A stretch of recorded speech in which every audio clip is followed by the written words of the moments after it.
डोकं वाया जाऊ देत नाहीत बघा काही काहींच्या दिंड्या अशा. त्या दिंडीच्या कडेनं रुमाल बांधून चलत असताना असं वाटतंय आकाश सुद्धा हलायलंय, इतका त्या टाळांचा कुळघुळाट, ते त्यांचे स्वर, ते अभंगाच्या पडलेल्या त्या शेन्स, त्याच्या त्या गोडशा अशा लहरी, त्या लहरीनं आकाश दुमदुमून जातं. ते निष्ठावंत वारकऱ्यांच्या दिंड्या. अशी एक निष्ठावंत वारकऱ्याची दिंडी चालली आणि ती दिंडी गावाच्या कडेनं जात असताना गावाच्या कडेला एक केर टाकायचं ठिकाण, त्याला आपण उकांडा, उकिरडा, शुद्ध भाषेत उकिरडा, आडनाव नाही बरं, तुम्ही उकिरडे येत, हो उकिरडा किंवा उकांडा असं म्हणतो आपण. असा एक त्या उकंड्यावर बाबासाहेब पाटील केर टाकण्यासाठी या महाराष्ट्रातली 3 दिवसापूर्वी लग्न झालेली पोरगी गेली. सात्विक होती ती भोजेकर महाराज, तात्विक होती, सदाचारी होती, पुण्यशील होती. आताची पोरगी 3ऱ्या दिवशी पुंजा टाकायला उकंड्यावर जाईल आणि तिला जर धाडलं तर ती बिना एसटीनंच माहेरात जाईल. मला नाही राहायचं म्हणेन, मला 3ऱ्या दिवशी पुंजा टाकायला लावलाय. हो तुला बाजावर बसून तुही सासू आरती करीन. तुही सात्विक घरातली मुलगी, काय त्यांचा महिमा सांगतोय. या समाधीतल्या साध्वी आसरा मातांचा महिमा किती मोठा याच्यावर बोलतोय. कसं होतं, ज्याच्या गावाला गंगा त्याच्या गुड घ्यायला सांगा. महाराष्ट्रातल्या लोकांना ही अधिकारी लोक गेल्यावर कळतात, आधी कळत नाहीत. ही शोकांतिक आहे. विठाला विठाला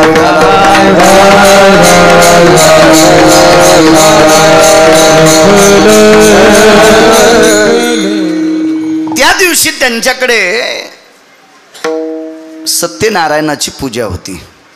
आदल्या दिवशी दिवसभर परिसरातल्या देवदेवता, कुलदेवता, स्थापित देवता असतात ना गावाच्या कडेला, या सर्व देवतेची, ग्रामदेवता सगळ्यांची दर्शनं घेतली. आणि दुसऱ्या दिवशी आपल्या भारतीय संस्कृतीनुसार, आपल्या वैदिक संस्कृतीमध्ये सत्यनारायणाची पूजा करत असतात. ती पूजा आटपली. काय भावकीतली 10, 5, 100, 200 माणसं जेवली असतील. जुना काळ आहे तो, फार जुना काळ. तेवढी माणसं जेवली, सगळ्यांची पात्र उचलली, एका टोपल्यात टाकली, त्याच्या 2-3 खेपा उकिरड्यावर केल्या, अंगण झाडलं. 3, 3:30, 4 वाजता त्यावेळेला उन्हाळ्याचे दिवस होती. घरात अशी बाकीची सगळी आराम करत होती. जोडणी असेल, माळदाचं घर असेल. आणि ती 3, 3:30, 4 वाजता तिनं शेवटचा कचरा टोपल्यात भरला आणि ते उकंड्यावर टाकायला गेली. तेवढ्या अवकाशात समोरून दिंडी जात होती. जय जय रामकृष्ण हरी, जय जय रामकृष्ण हरी, जय जय रामकृष्ण हरी. दिंडी चालली. महाराज ज्या घरामध्ये बाळकडू पाजलेलं आहे त्या घरातली कन्या होती ती.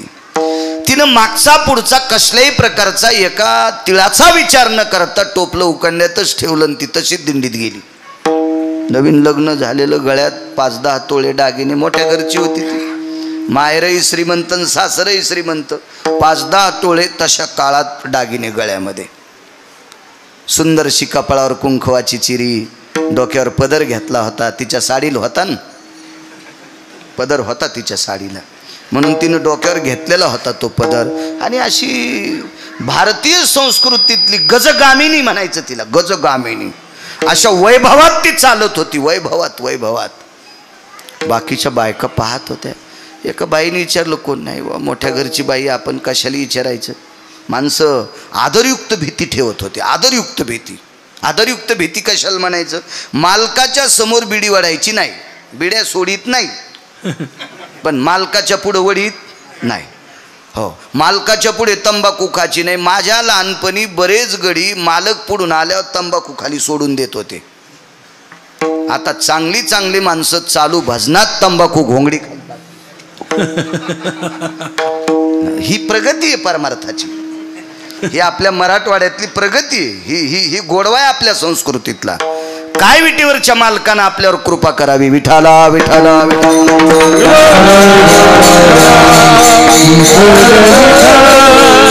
पूर्ण दिवस गेले, परत आली. महिना श्रावण होता बरं भोजेकर महाराज. श्रावण मास होता, श्रावण मास. आणि त्या श्रावण मासात मी अगोदर बोलून गेलो तुम्हाला, उन्हाळा, पण माफी मागतोय. महिना श्रावणातला होता. दिंडीच्या बाबतीत चौकशी आत्तापर्यंत मला त्याची माहिती मिळाली नाही, त्याच्याकरता सांगणार नाही. जे गोष्ट माहीत नाही का, बिना बुडाचं टोपलं कवरं का हालत असतं भास्करांना, त्याच्यामुळे टोपल्याला बुड असलं पाहिजे, बुड असलं पाहिजे. आपल्याला माहिती नाही, एखाद्याने विचारलं ती कोणाची दिंडी होती तर हवा निघणं, त्याच्यावर दिंडी होती इतकं माहिती. त्या दिंडीचे प्रमुख कोण होते, त्या दिंडीतले महाराज कोण होते. महाराज अशा पवित्र साधूच्या दिंडीत गेल्याच्या नंतर हिला एवढा अधिकार प्राप्त होतो, त्या अर्थी ते अधिकारी किती मोठे असतील. परत आले. श्रावणातला मास आहे, पवित्र मास, त्या मासात ते परत आले. घरी आल्याच्या नंतर एके दिवशी तिला एक संवेदना झाली की माझ्या पोटात बाळ आहे, माझ्या पोटात बाळ आहे, अशी संवेदना झाली. तिने विचार केला, आपण जर सासरच्या लोकांना सांगितलं तर आपल्याला ठेवत नाही, आपल्याला काढून देणार आहेत. आणि माहेरातल्या आईला आणि बाबाला सांगितलं तर ते इतका त्याग करतील की याच्यानंतर आम्हाला तुझं तोंड दाखवू नकोस. आचरणात वागणारी लोक होती ना, चारित्र्य सांभाळणारी लोक होती ती. या विश्वात सर्वात मोठी किंमत कशाला असेल तर चारित्र्याला. गेलेले पैसे पुन्हा कमीता येतील, काबाड कष्ट केले ना तर पैसे मिळवता येतील, पण चारित्र्य ज्याचं संपलं, चंद्र सूर्य येतोपर्यंत पुन्हा त्याचं नाव त्या हिशोबात घेतल्या जात नाही. म्हणून सर्वात मोठी किंमत कशाला असेल तर भारतीय संस्कृतीमध्ये आचरणाला आहे, चारित्र्याला. विठाला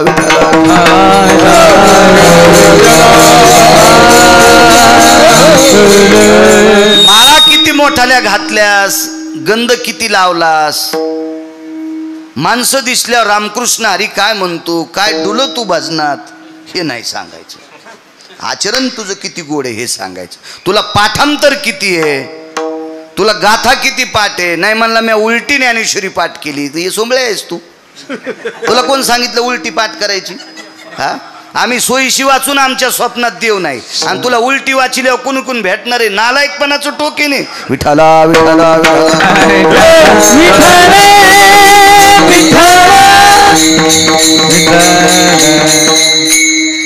घरी आली, तिचं मन असं खवखव करत होतं. वाढवा थोडंसं आवाज वाढवा. मन असं खवखव करत होतं.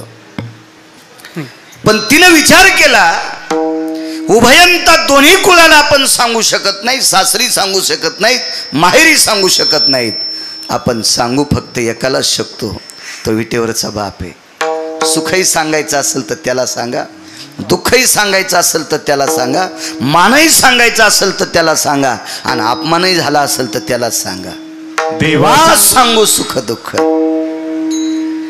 बर काय होतंय, भंगिऱ्याला तुम्ही दुःख सांगितले होते, रडून ऐकते ना हसून बोंबलच सांगते. एका नळ्यानं ऐकते तर 10 नळ्यानं पेरीते. बरं झालं याचं इचकलं, लय तर करू लागला, बरं झालं देवान नीट केला. असे भंगिरे असतात. महाराज ज्याला स्वतःच्या दुःखाची अक्कल नाही ते आराम करायला आपले दुःख कशाला सांगायचे? दुःख फक्त संतांना सांगायचं आणि देवाला सांगायचं, पुन्हा कोणाला दुःख सांगायचं नाही. बाकी दुःख ऐकण्याची क्षमता आहे का नाही? कारण ह्याच्यात डोक्यावर इतकं दुःखाचं गठोडं आहे की मान वाकली. कशाला सांगायची? एक मन होती, उघड्या घरी नागडं गेलं आणि पहाट पस्तोर हिवान मेलं. ज्याच्या अंगावर बोटभर कपडा नाही त्याच्या इथं नागडं गेलं, म्हणला कपडा द्या, ते म्हणला मीच मरायलो, तुला कुठून देऊ? मग हे बाकीची अवस्था आपली, तुम्ही आम्ही. दुःख ऐकायची ताकद त्यांच्यात आहे, ऐकून दुरुस्त करायची ताकदही त्यांच्यात आहे, म्हणून त्यांनाच सांगायचं, कोणाला नाही सांगायचं. एक जणाला गंडमाळा झाल्या आणि दुसरं त्याच्याकडे गेलं, मला 2 आल्यात, ते म्हणला मला 14 आल्यात. मग ज्याला 14 आल्या अजून नीट होत नाही, तू ह्या 2 का कापीन ते आगाव पण आहे. एक जणाला कुरप होते, काऊन चालायला राशे, ते म्हणला 20 वर्ष झालं चालताच येत नाही खड्यात. हो म्हणला मलाही एक कुरूप झालंय. आता तू त्याच्या कशाला सांगायला? त्याच्या पायाला गंडलं झालेत कुरपाचे, तू काय ते नीट करणार आहे? ते हे आपण भरके माणसं आहेत ना. आपण समुद्रातही सळल्यानं नीट होत नाही तर बुटकं भर पाण्यानं काय आपले दात घासायचे आहे का नाही? म्हणून दुःख सांगायचं असेल तर या लोकांना सांगायचं, साध्वींना सांगायचं, संतांना किंवा देवाला सांगायचं. हुशार मुलगी होती, गर्भाची संवेदना लक्षात आली आणि त्या दिवशी सासूनं पूजा करायला लावलं. पूजा करायला. भारतीय संस्कृती किती गोड आहे सांगू का. महाराष्ट्राची संस्कृती, आपल्या संस्कृतीमध्ये मुलीला सगळं शिकवल्या जातं आणि मग तिचं लग्न केलं जातं. ती महाराष्ट्राची संस्कृती. अण्णा स्वयंपाक शिकवल्या जातो, पूजापाठ शिकवल्या जातं, आलेल्या पाहुण्यांचा आदर शिकवल्या जातो, स्वच्छता शिकवल्या जाती आणि मग तिचं लग्न केलं जातं. बऱ्याच नवऱ्यांना काही न शिकवता त्या पोरींचे लग्न केलं जातं. म्हणून पैसे तोपर्यंत नवऱ्याला हॉटेलहून डबे सांगतात आणि ज्या दिवशी त्याचे संपले त्या दिवशी माहेरात येतात. ही संस्कृतीच्या बाहेरची क्रिया, अशी क्रिया नाही आपल्याकडं. आपल्याकडं आधी शिकवल्या जातं. तुम्हाला एक माहिती आहे का, आपल्याकडं मुलीला शिकवल्या जातं नवल नाही, आपल्या इथं बैलाला आधी शिकवल्या जातं आणि मग टिपणीला धरल्या जातो.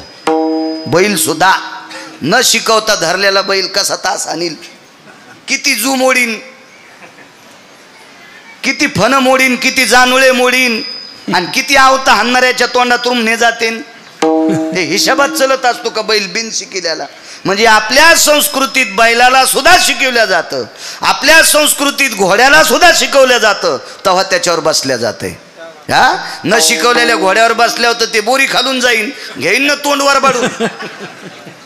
म्हणून आपल्याकडं शिकवल्याशिवाय, त्या वैचारिक पातळीची लेवल आणल्याशिवाय त्याला हाताळल्या जात नाही. ती आपली भारतीय संस्कृती आणि त्या संस्कृतीत भाजलेली ती मुलगी. म्हणून आपल्याकडं म्हणायचं पोरगा औंदा भाजायचं. बाबा भाजायचं म्हणजे इस्त्यात नाही वांग भाजल्यावानी, भाजायचं म्हणजे लग्न करायचं. काय मार्मिक शब्द होते जुन्या लोकांचे. विठाला विठाला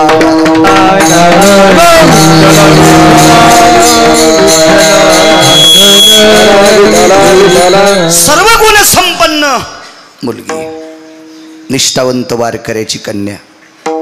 देवपूजेला बसल्याच्या नंतर पूजेमध्ये देव होता. तो देव बापाच्या इथून आणीत असते. आपल्याकडं लग्न झाल्यावर शेवटचा विधी असतो परवर लुटायचा. नवरी नवरदेवाला आपल्या बापाच्या घरी नेती आणि बापाच्या देवहऱ्यात पाय पडायला लावती आणि मग पाय पडता पडता ती सांगती, हे देव घ्या. ते देव म्हणजे लंगडा देव, म्हणजे गोपाल कृष्ण, हे देव घ्या. अशी पद्धत आहे. मग त्यानं तो देव खिशात टाकायचा. ते म्हणला मी घेत नाही. मग ती म्हणली मी संग येत नाही.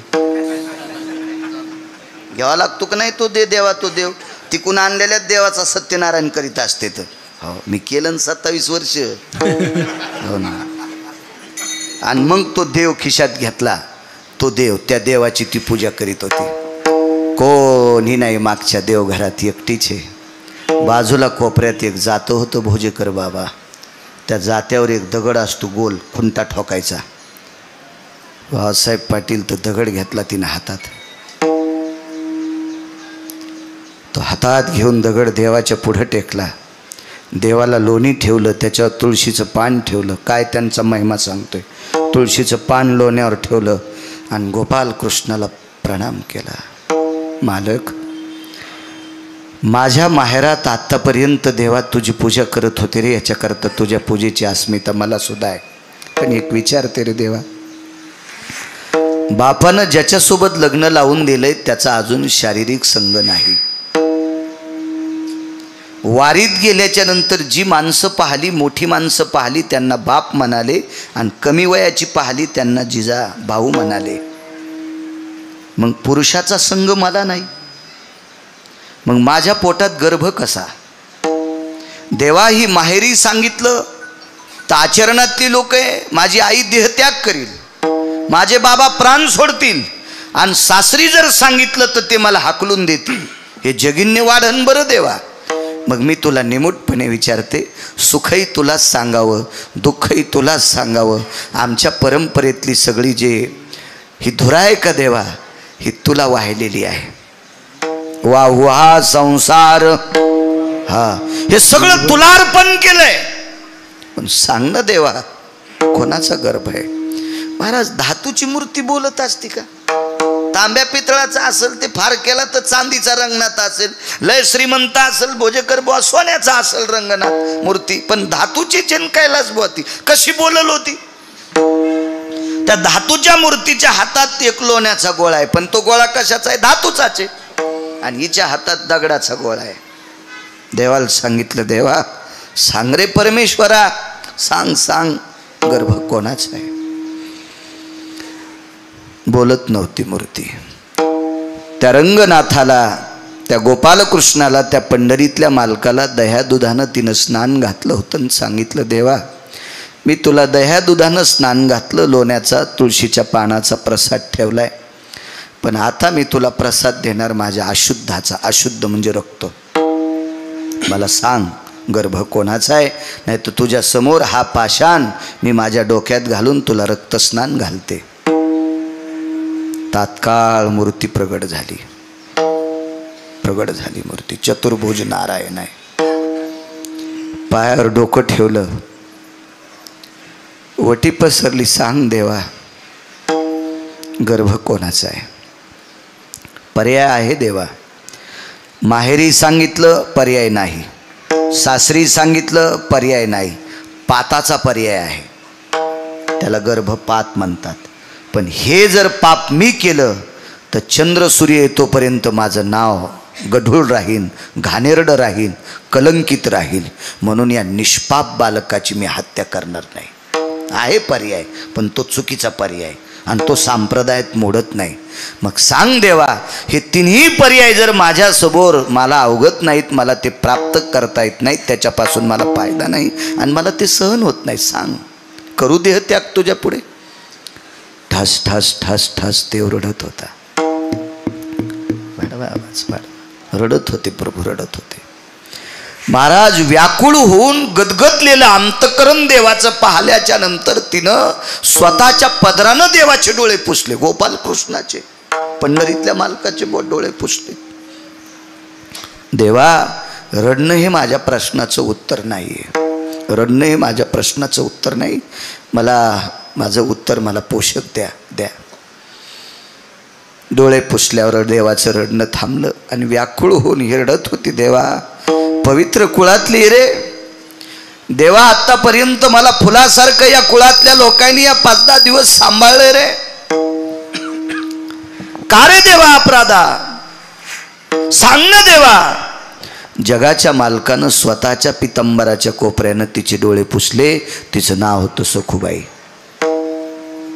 जसं या अधिष्ठानाच्या माऊलीचं नाव आहे आसरा माता, तसं त्या माऊलीचं नाव होतं सखुबाई.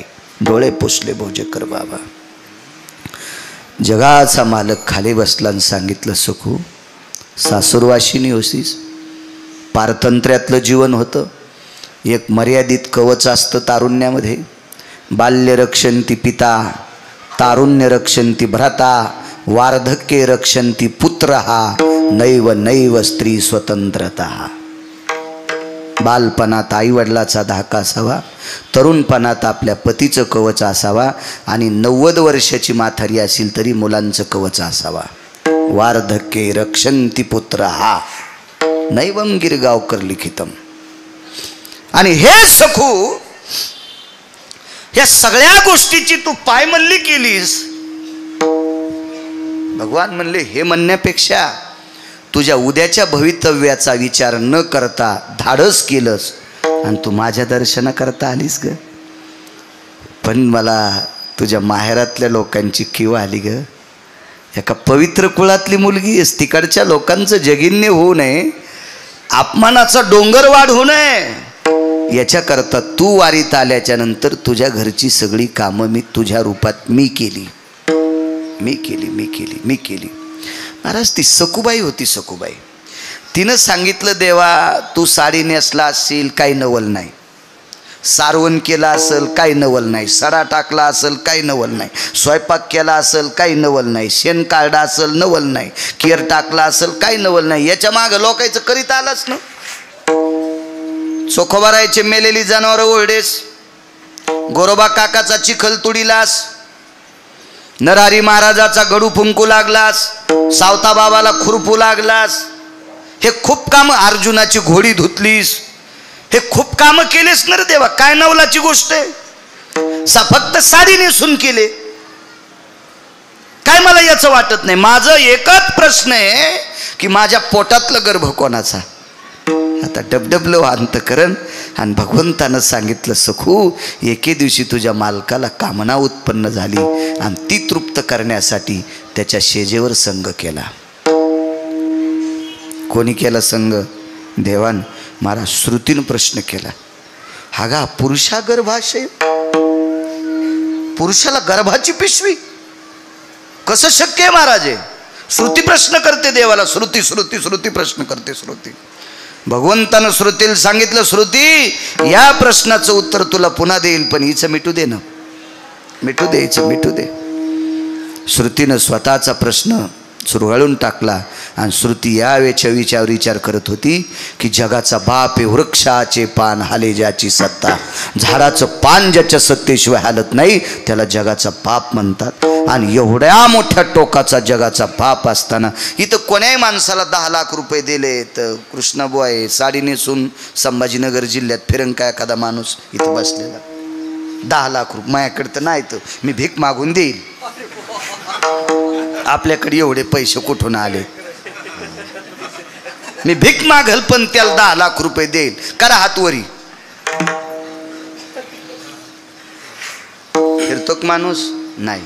जगाचा बाप नुसती साडी नेसला नाही, बाई होऊन पुढच्याचं काम तृप्त केला. महाराज श्रुती वेडी झाली, वेडी झाली. काय देवानं इतक्या खालच्या दर्जाचं काम केलं असेल? ती म्हणते मी याचा विचारच करत नाही, पण हिचं जीवन सांभाळण्यासाठी केलंय, सखूबाईचं जीवन सांभाळण्यासाठी केलंय, त्या अर्थी हिचा अधिकार किती मोठा असेल. सखूबाईचं जीवन सांभाळण्यासाठी, तिचं पावित्र्य सांभाळण्यासाठी, तिचं जगिन्य होऊ नये, तिचा अपमान होऊ नये, विश्वात तिची कसल्याही प्रकारची नामुष्की होऊ नये, याच्याकरता हिच्याकरता देव इतका खाली आलाय. हिची पावर काय असावा? तर श्रुतीशास्त्राला संत वाङ्मयातल्या काही लोकांनी सांगितलं, हे श्रुती माते, विश्वाच्या मालकाला संत इतके आवडतात, प्राणाई परोते, प्राणापेक्षा विश्वाच्या मालकालाही संत आवडतात. आणि त्या संतांसाठी इतक्या खालच्या स्तराचं काम करतो. या महाराष्ट्राच्या मातीतल्या सखूबाई नावाच्या साध्वीचा जर हा दर्जा, तर माझ्या साध्वी आसरा मातांचा किती मोठा दर्जा. म्हणून मालक पहिल्या कडव्यात म्हणतात, काय त्यांचा महिमा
दर्जा ह्या साध्वी स्त्रियांचा, त्या मावल्यांचा हा दर्जा आहे. आणि ती पवित्र पूज्य श्री समाधीधन सद्गुरू आसरा मातेंचा अधिष्ठान इथं आहे. काय पूज्यता. जनाबाई नावाच्या साध्वी होऊन गेल्या. वारकरी संप्रदायातलं एक फार मोठं टोक.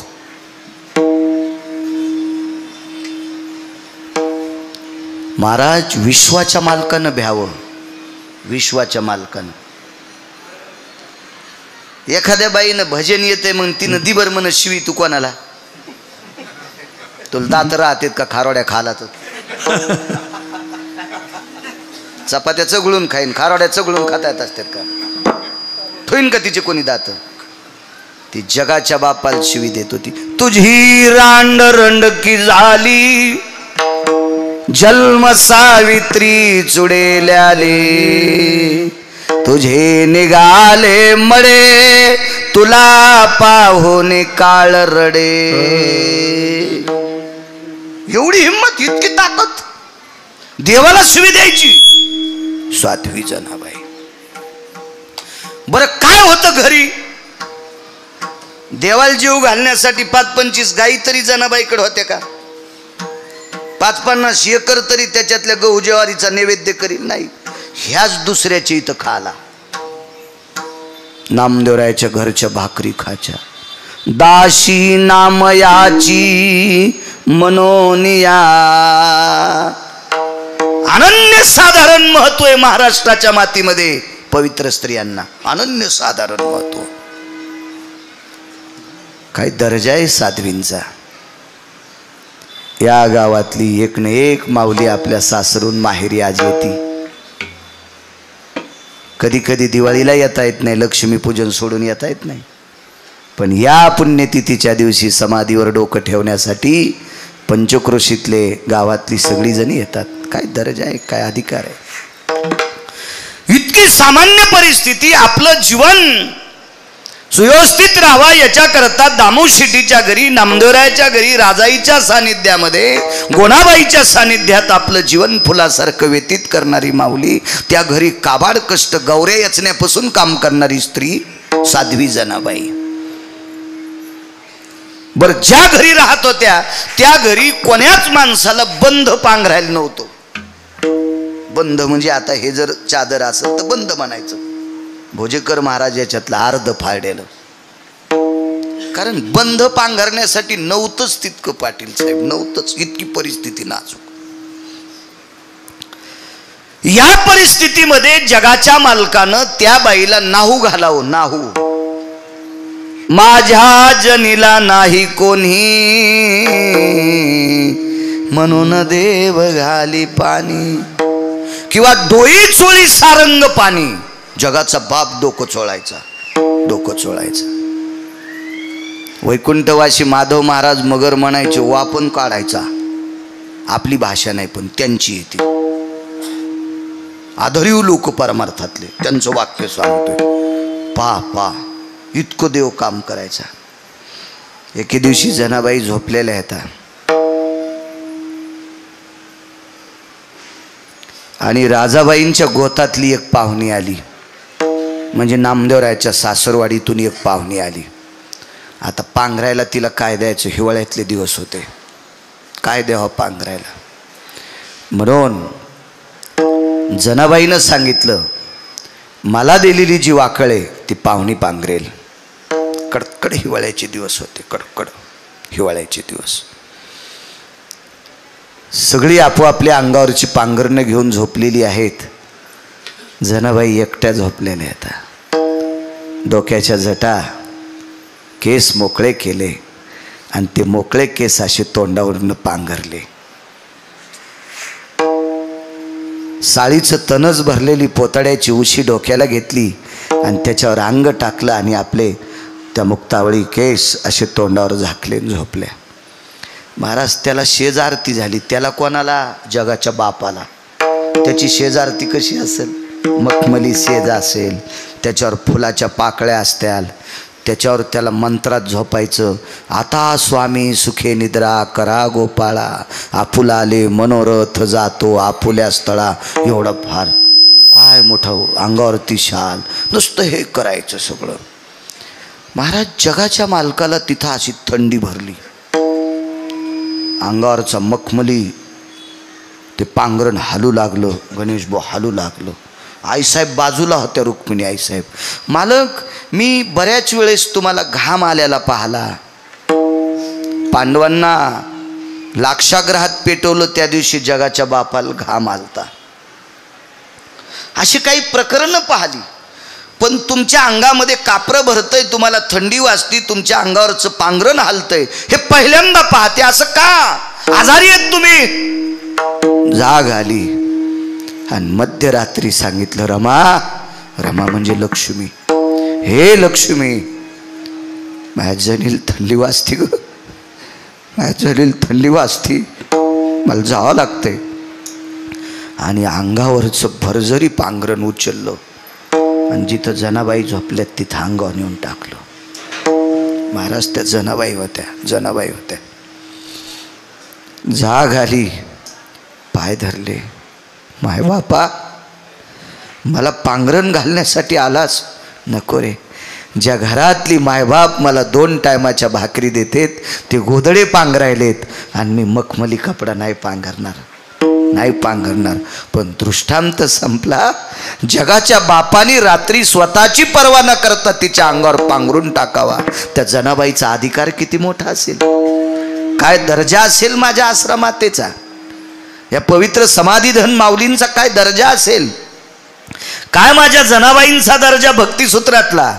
जगाच्या बापानी पांघरणाची व्यवस्था करावा इतकं टोक ह्या साध्वींचं आहे. म्हणून मालक पहिल्या कडव्यात म्हणतात, काय त्यांचा महिमा बनवाल वार, काय त्यांचा महिमा बनवाल वार, काय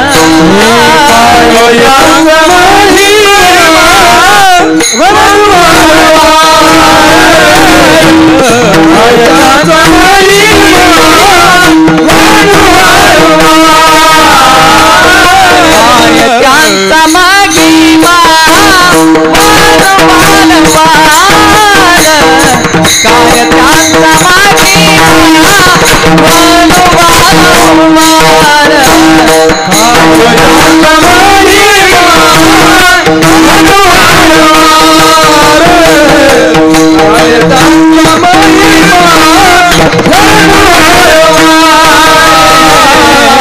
हरि भक्त थोरा